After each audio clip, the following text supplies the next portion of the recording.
Dive into the pulse of Bills football with Turf to Tape, where veteran sideline reporter Sal Capaccio and film room guru Erik Turner deliver a one-of-a-kind podcast experience, combining Sal's unparalleled access to players and coaches with Erik's razor-sharp film breakdowns. The show bridges the gap between casual fans and hardcore enthusiasts. This is Turf to Tape. This is Turf to Tape presented by Thin Man Brewery. I'm your host, Erik Turner, as always, joined by my man, Sal Capaccio from WGR. Sal, happy Victory Monday, brother.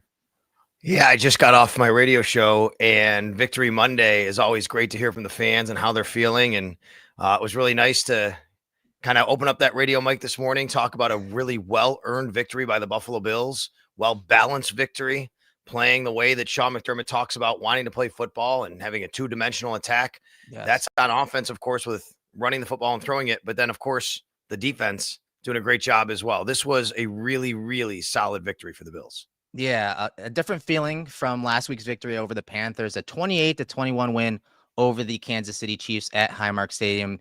You were there. Tell us what the atmosphere was like. Give us the context and setup for our episode today.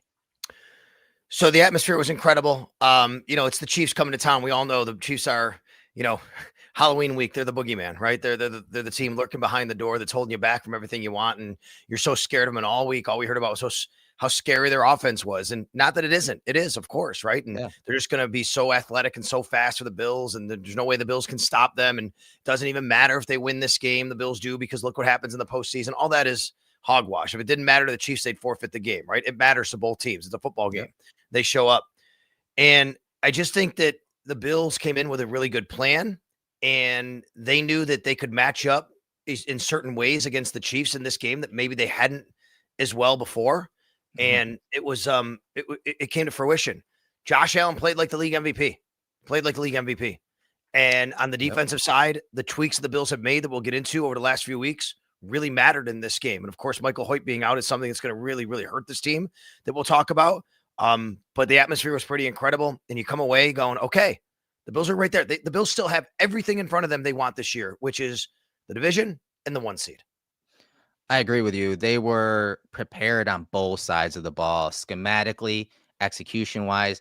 Schematically on offense, they had the answers for the Chiefs. And sometimes, the Chiefs were showing that blitz, and maybe they popped out and didn't blitz, but the Bills had answers. And I thought Josh got to those answers more times than not. Even if that blitz or those pressures weren't coming, they were a lot more physical. They were nastier. There was a certain attitude that they had on both sides of the ball. In many ways, I think they handled the line of scrimmage on offense and on defense when we're talking this game against the Chiefs. No doubt. Look, I mean, the game was probably at the end closer than what it felt like it should have been, but you're playing the 3-time defending AFC champs. You're playing a great coach and a great quarterback.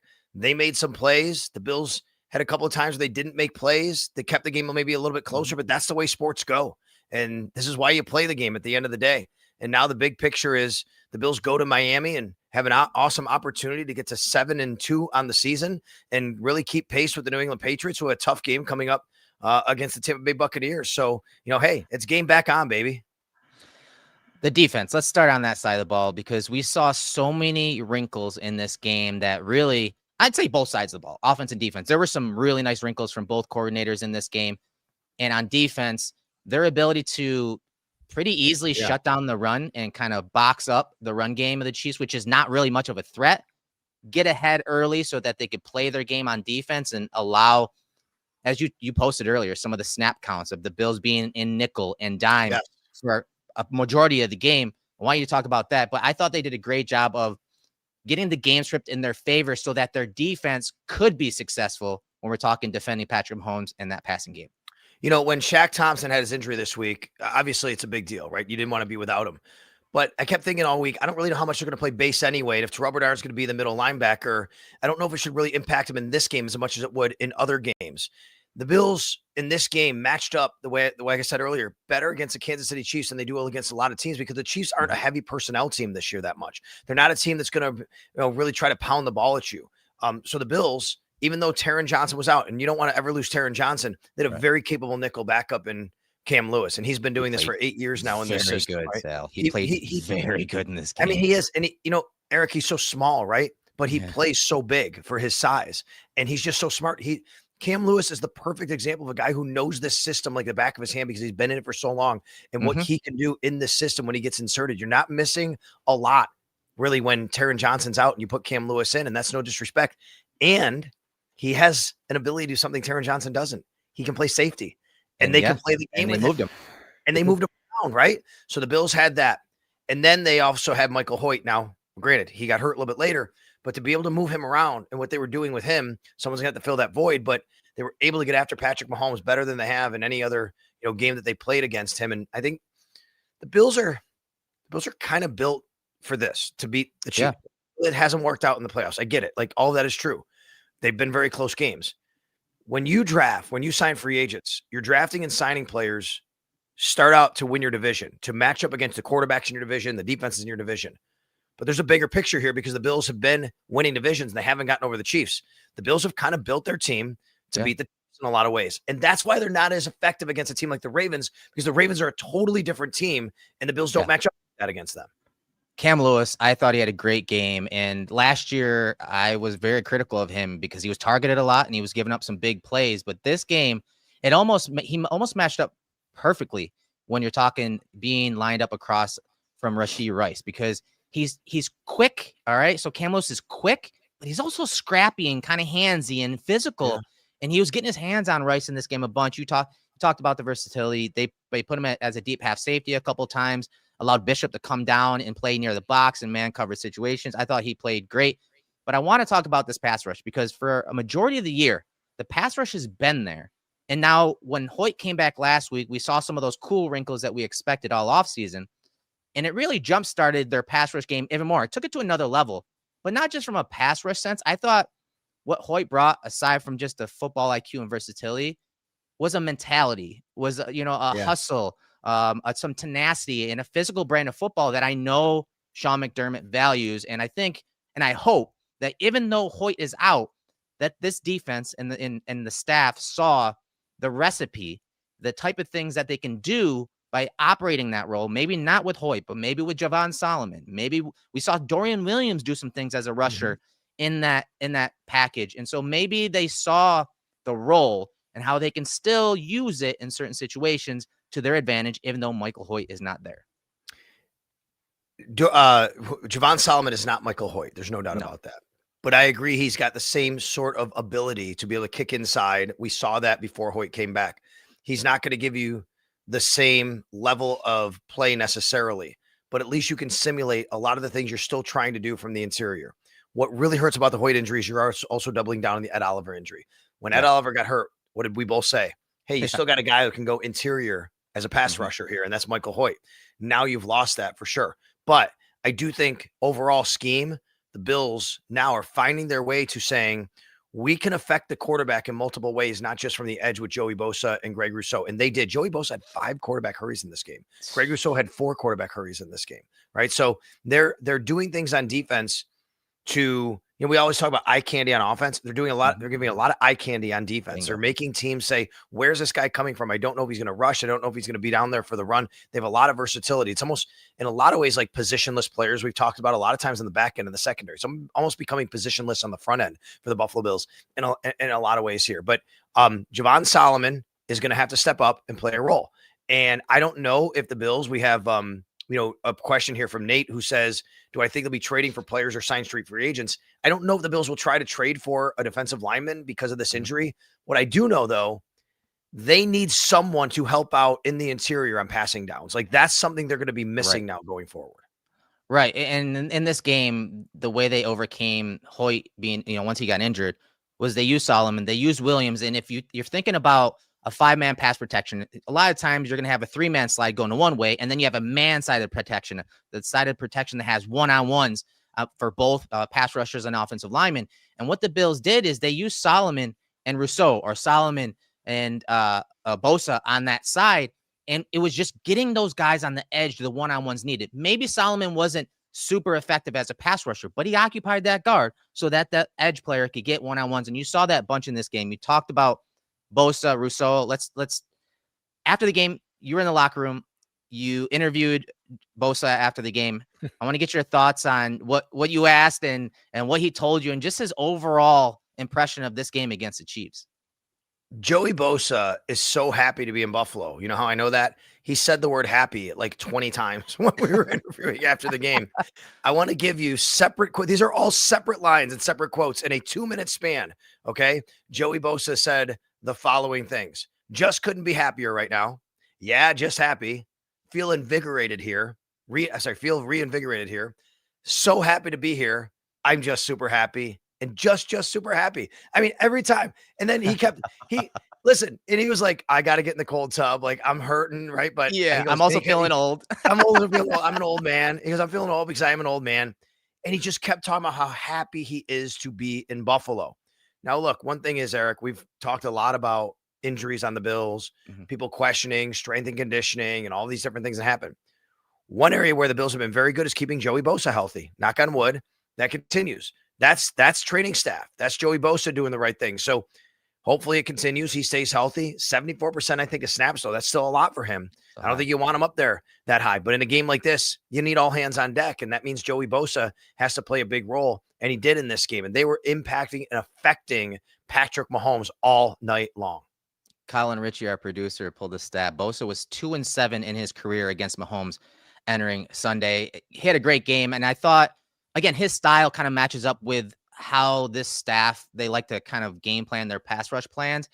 They use a lot of power moves. You saw Bosa and Rousseau using a lot of power moves and really trying to drive that line to the quarterback through the offensive lineman, not really going around them, and then expecting and anticipating Mahomes to climb the pocket or Mahomes to escape, and they were ready for it. The defensive line as a unit, as a pass rush unit, was phenomenal when you're talking about pass rush lane integrity. They did a great job of creating bubbles around Mahomes and pockets where there is nowhere for him to escape. And when they did, they had a plan for that escape. Someone would be, looping over the top, whether that's a linebacker or another D tackle, and kind of replacing each other. Their pass rush plan and integrity was very good in this game.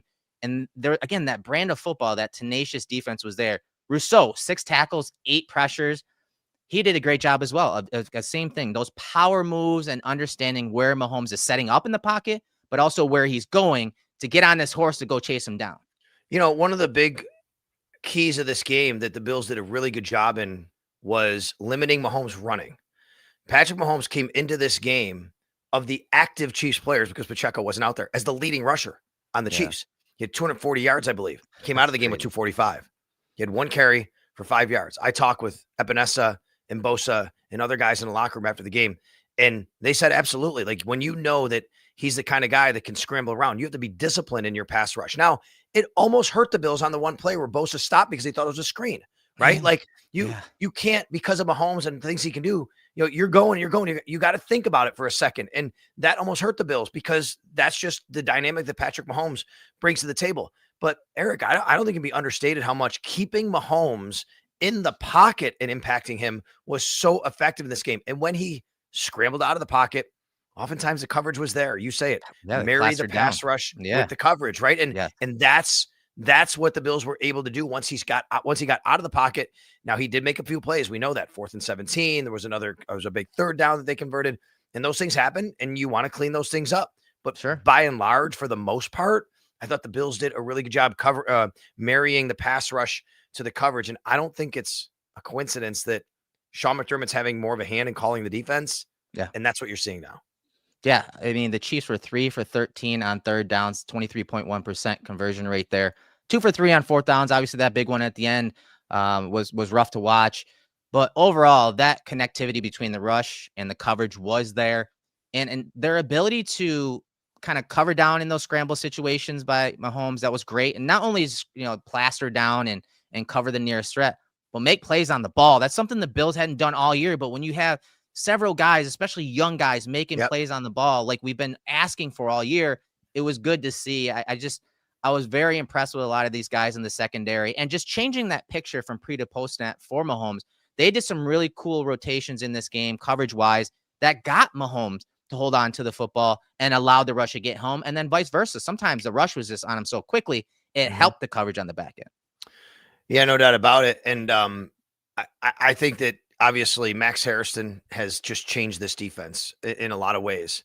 The speed that he brings to the table, there's the play early in the third quarter where he's running stride for stride with Worthy down the sideline. Mahomes misses him out. Erik, there's nothing in the box score for this, right? It's not a pass defense. It's not an interception, but it's a big play. It's a big play, because it obviously helped create an incompletion, whether that's the throw or him, but it also, I think, just showed everybody. It showed the Chiefs, showed Bills fans, the Bills defense, the staff. This guy changes how we can play, and to have the ability to do that. I think it was a really, really big deal. It was a really big play by Max Harrison to be able to have him in coverage and showing that. And then later on, he has the interception going up and basically high pointing the ball. Really nice ball skills he shows on that one. So Max Harrison changed the defense. Jordan Hancock, the ability to have him on the field and get that athleticism. And I think now we're finally seeing the athleticism that Cole Bishop has, that we all have been talking about that he has, but now it's coming to fruition. Max Harrison on that play you're talking about, where he basically is up near the line of scrimmage, kind of in a soft press look where he squared up to the wide receiver Worthy. And then on the snap, immediately changes his posture and gets into a bail technique. It's simple cover 3. They just disguise it, and he disguised it really well. So as soon as the ball snapped, he's into a bail, and he's a deep third defender. Coincidentally enough, Worthy gets into his blind spot. And so, as we all know, at certain points, zone turns the man, and he realized, hey, he's in my blind spot. He's really fast. I need to get to the man. So he speed turned to Worthy, closed that distance, attached to him. But then it just didn't end there. And he didn't just stop running. He kept his eyes up. He got his helmet around to find the ball and locate the ball. So there was no dispute that there would be some type of pass interference call. It was trusting himself, trusting his leg. Honestly, he's still wearing a brace. You saw that trust, and then you saw the confidence it gave him. But also, like you said, Bills fans, I'm sure the staff.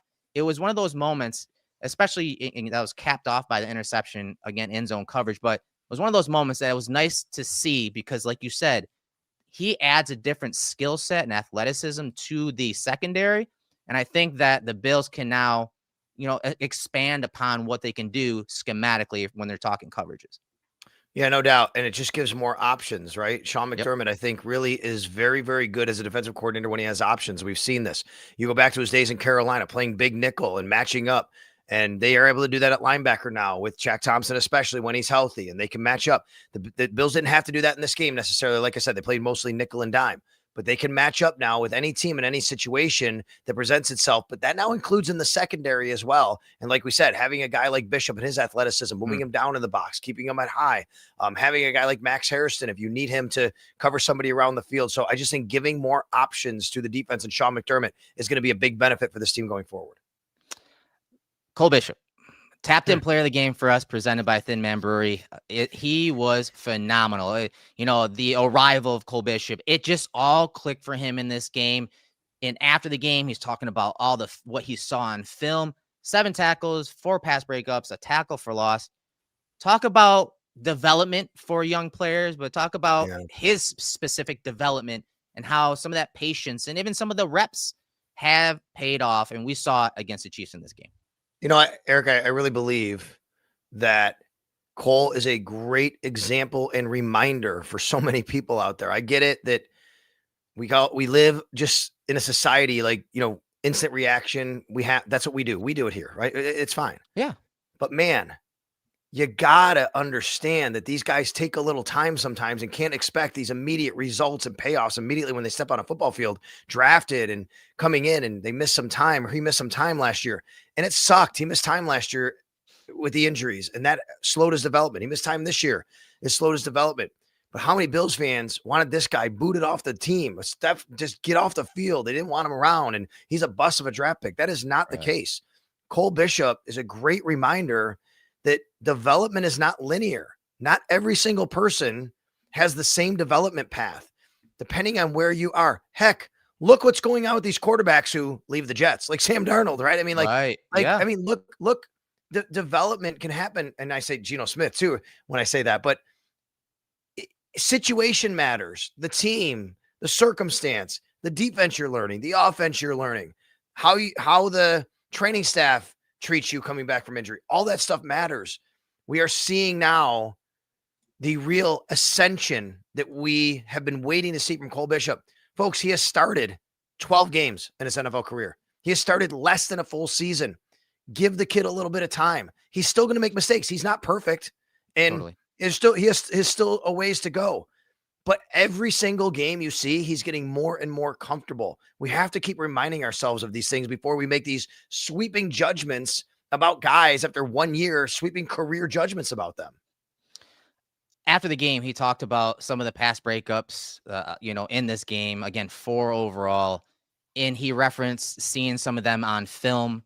And when I popped on the film this morning, it made sense. It clicked. And so I even went back and looked at some of the games he was referencing, the Chargers game. And keep this in mind when he's talking about the film, these high leverage situations that he recalled.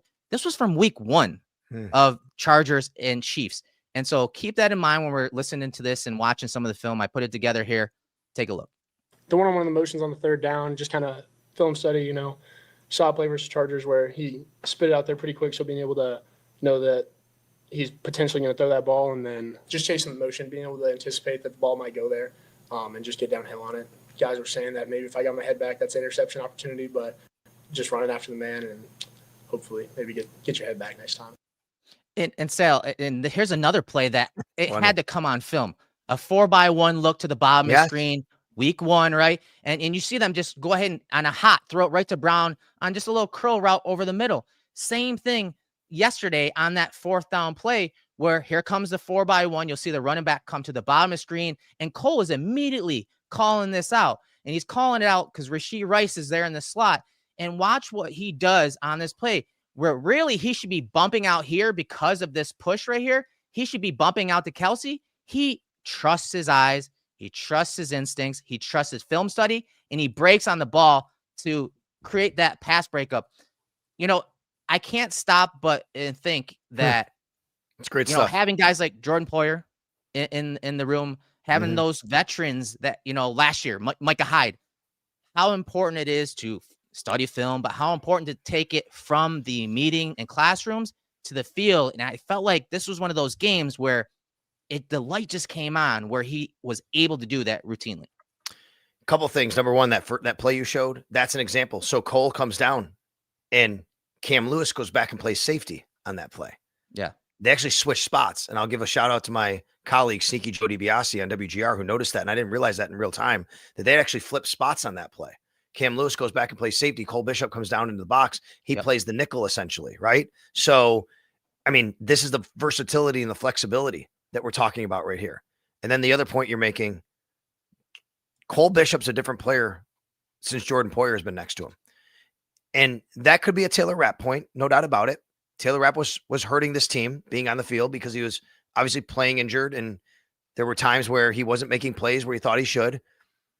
But the high-level IQ of Jordan Poyer to be able to do everything he can do in this defense and understand it and line guys up and get set, being next to Cole Bishop every day since really the regular season started, the Bills got panned. The Bills got laughed at by their own fans for bringing Jordan Poyer back into the organization in any capacity. This is what they envisioned. Now, maybe they didn't think Jordan Poyer would be on the 53. I wouldn't say that. But I think they envisioned this for Cole Bishop when they signed Jordan Poyer, and it's working out.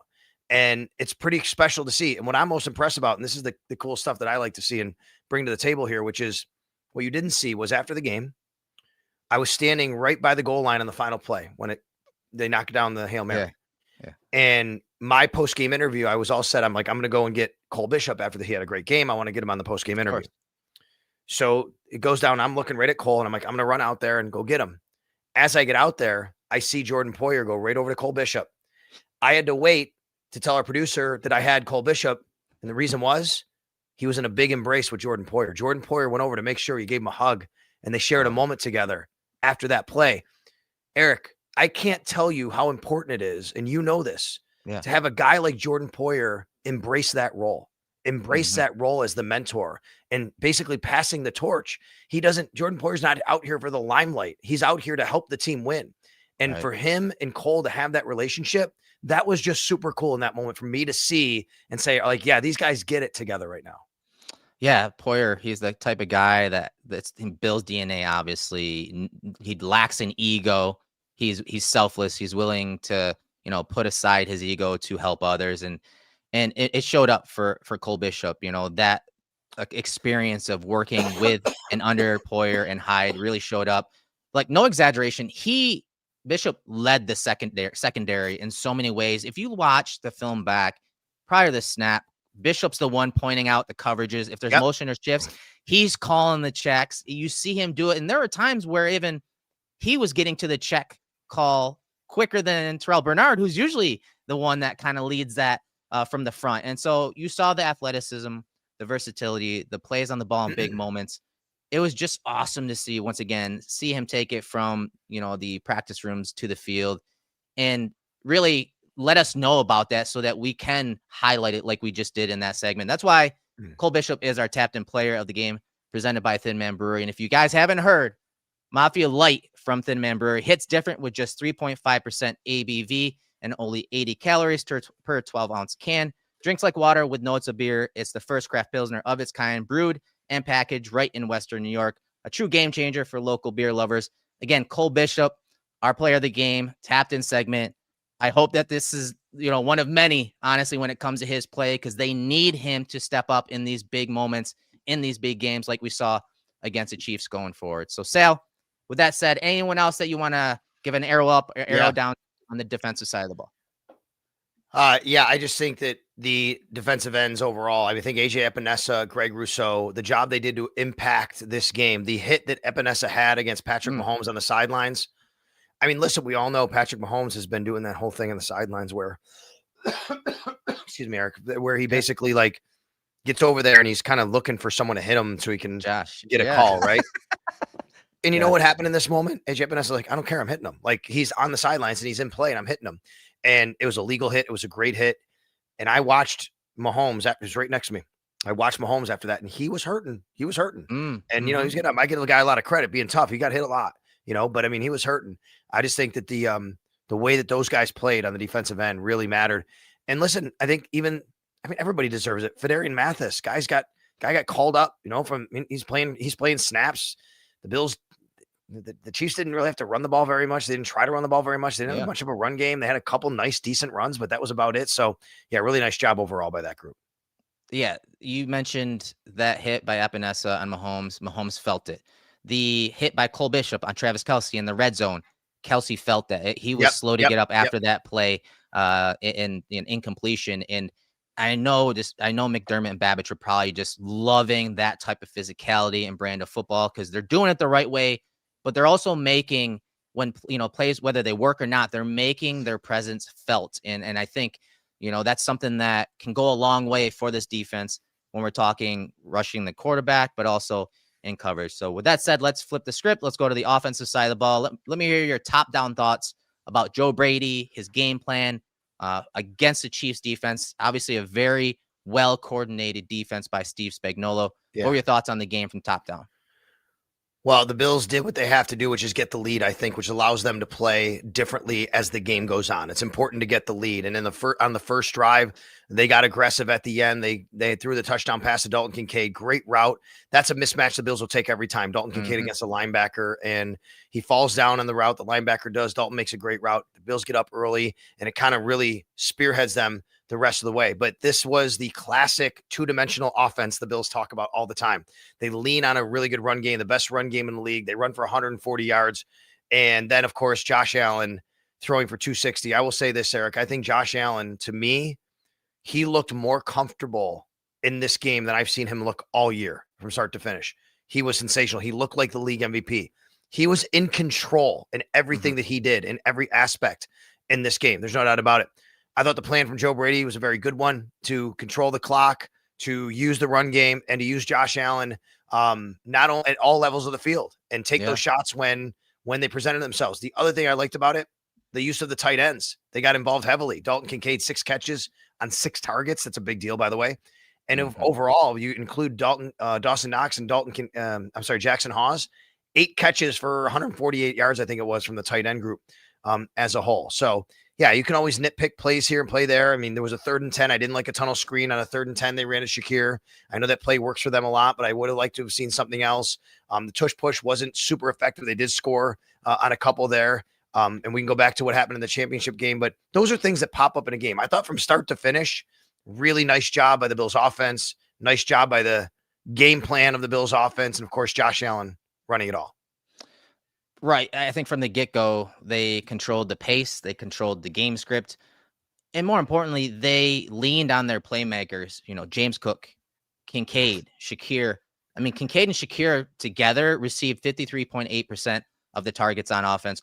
James Cook with a career high 28 total touches. His career high was 27 carries. 27 carries in this game, 1 reception.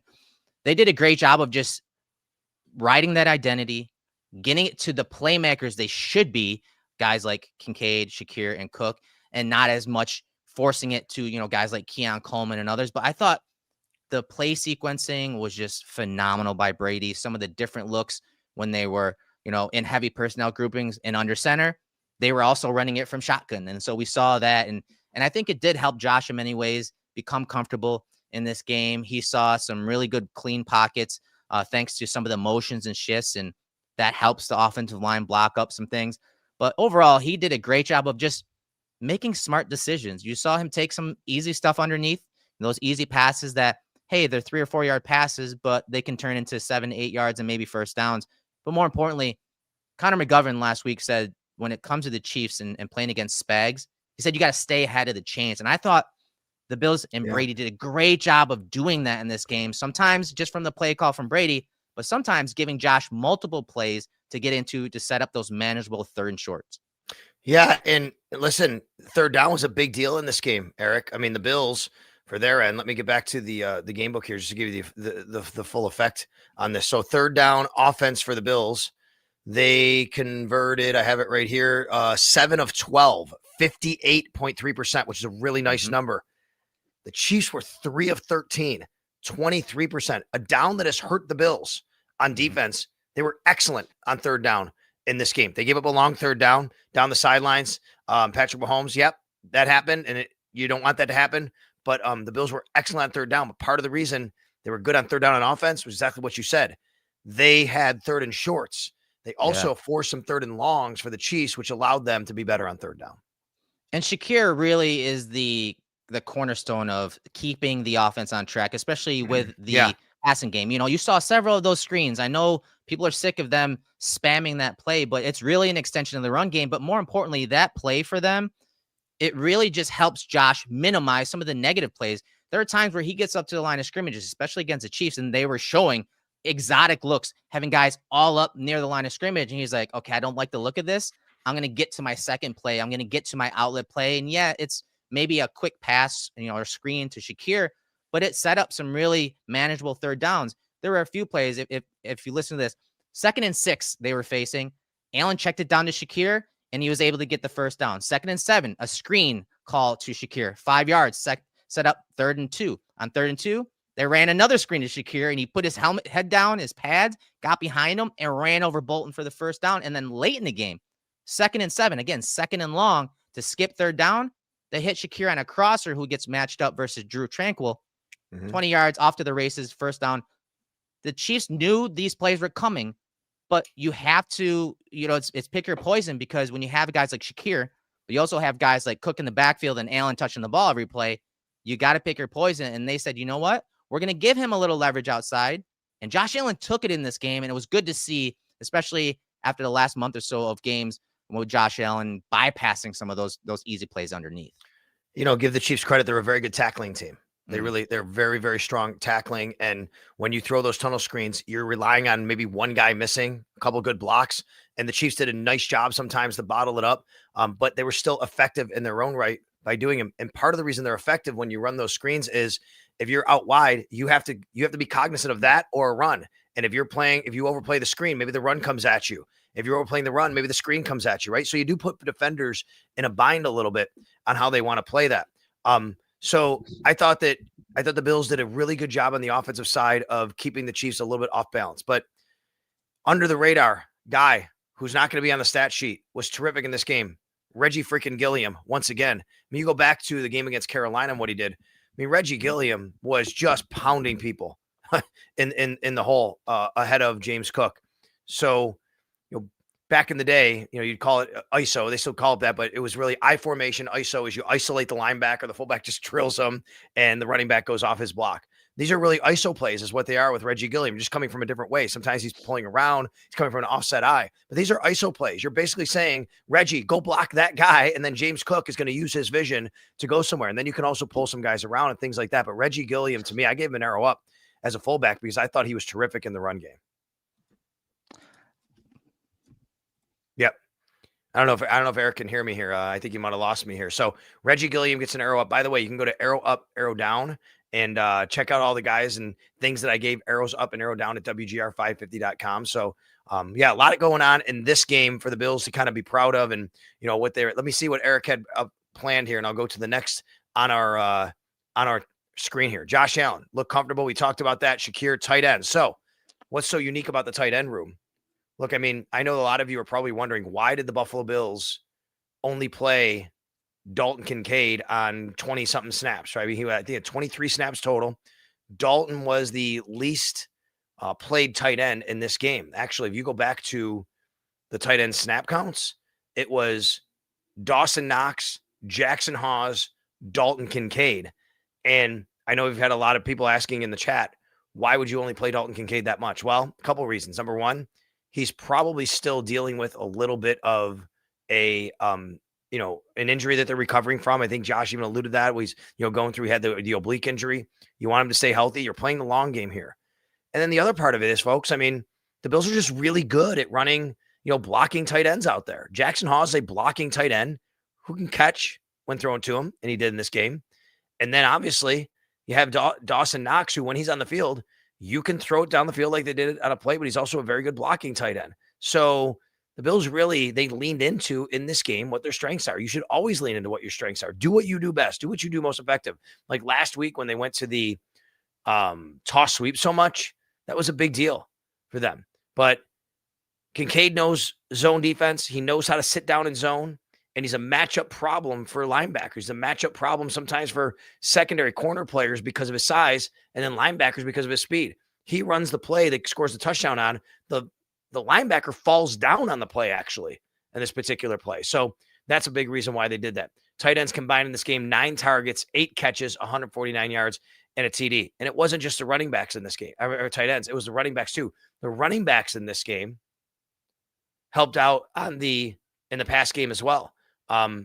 Meaning like Ty Johnson, really nice play design. I don't know if you saw, he was split out wide. There's nobody covering him. I saw it right away from my view on the sidelines. Like, we could just throw it to Ty Johnson here for an easy 4 or 5 yards. That's exactly what Josh decided. And sometimes just making the easy play is, the thing you need to do. And then later in the game, big third down, and it was James Cook. Josh rolls out, hits James Cook. They get the third down, and obviously that was a really big deal. So, yeah, a lot going on for the Buffalo Bills as we head towards the trade deadline, 4 p.m. on Tuesday. So maybe we can bring Colin in here if Erik still is without audio here. But either way, maybe I can ask Colin what he thinks as far as the trade deadline. 4 p.m.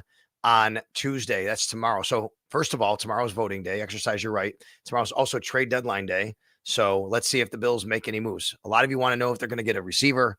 They're going to do a defensive lineman. For me, do I think Bean is on the phone? Of course. I mean, these guys are always making calls. They're always finding out around the league. Jalen Phillips was traded today from the Miami Dolphins to the Philadelphia Eagles for a 3rd-round pick.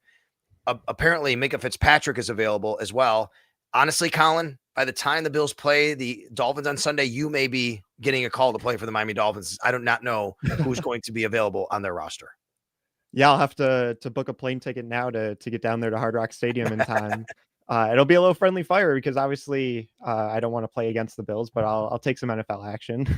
You got it. So people asking about what the Bills might do at defensive line. I still think it's a tough sell. It's going to be tough to do to trade for a receiver, trade for a defensive lineman. I mean, yeah, I get it. You want all these things, but maybe they can find their way to that. And I don't think you have to spend 3rd and 4th round picks on D linemen. You can do a swap of like, we'll give you a 7th. You give us a 6, we'll trade you a line. You trade us a lineman or whatever. 6 and 7 round swap, you get a lineman. You can do that. I even think a lot of receivers you can do that for. If you want a bigger swing at wide receiver, a Chris Olave, something like that, then I think it's going to cost you a little bit more. The biggest barrier for the Bills making trades is the salary cap. That's the biggest barrier right now. It's not the assets. it's the salary cap.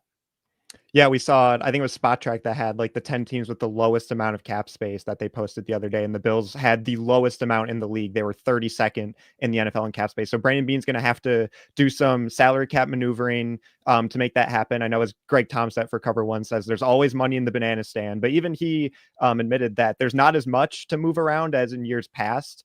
And then like you mentioned with the defensive line, not necessarily needing to give up a premium asset like a third or fourth round pick. We saw guys off the practice squad, Jordan Phillips and Fedarian Mathis, step up and play well against the Chiefs. So you don't need to go after necessarily a higher end defensive lineman. Now, maybe with the Michael Hoyt injury, they feel differently about that. But at least for the time being, I think if you get some stopgaps just to have healthy bodies on the field, you'll have TJ Sanders coming back soon as well. That should help. Maybe that forces the Bills to focus more on the offense if they are going to make a move. All right, so he is not Erik Turner. So Erik had a little bit of technical issue, so he dropped out. We're going to wrap up here. That is Colin Ritchie. He is our producer here, and he does a lot of stuff for all the Cover One stuff, and Colin works with Mia on some projects as well. So really want to thank him for joining in. Colin, before we wrap up, I got to tell you, tonight, and I want everybody in the chat to know this too, this is kind of funny. Tonight, I've been asked to be, I'm the guest speaker for the Western New York officials, the referees, their banquet that's going on tonight. So I'm going to be there. So like some of these guys do college and, you know, they're on the sidelines for NFL games doing like the chains and stuff, but they're high school officials. So I've been searching good jokes and roasts. So if you have anybody has any for me, I could use them tonight, but that's what I'm be doing tonight. And I was going to go dressed as somebody with a Chiefs uniform, but the Chiefs didn't win, so I don't have to do that now. All right. For the officials tonight. So if you have anything, make sure you tell me. So for Erik Turner, for Colin Ritchie, I'm Sal. Thanks for coming over here to Turf to Tape. 2,600 live viewers, and of course, living live, always living, I should say, on audio. And we'll be back next time on Turf to Tape. So thanks a lot, everybody.